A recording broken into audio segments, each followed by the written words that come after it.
Dámach mo scoil níos sa bhó, is dócha gomach níos mó múntóirí ann agus gomach ran go bháin I gach múntóir.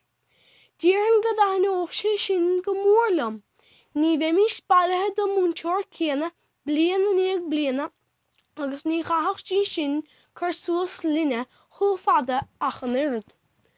Lena chuis sin dá méad ó faoi líon na náltaí in árscoil, tá gach seansán gomach ábhairn caide féin na gcuin agus nach gaithimís nasca le scoileanna eile don gcaid.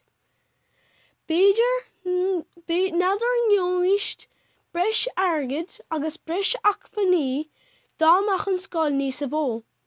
B'fhéidir go dtugach cúpla pingin breise I dtreo na scoile go gceanóch an príomhmhuide breis riamharí agus trealamh don scoil. Bheadh níos mó comhlúidir gom chomh is dócha dámach an scoil níos mó. Chiallódh sé gomach breis páirtithe a gcomsa agus I gachéine eile.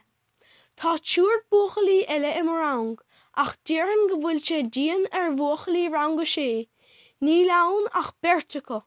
Agus tá d'fhidirtí amach le chéile chaithfidís imirt an linne an tamar fad. Conas a chásach an scoil áfach.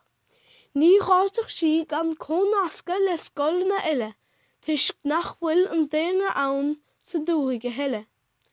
Chaithfeach scoil amháin a bheith ann do chúpla próiste chun go dtarlóg sé sin. Dá ndéan faoi é seo bheadh ar an réalta scoileanna a dhúna síos chun go dtugach a thuile leanaí go dtí mo scoil.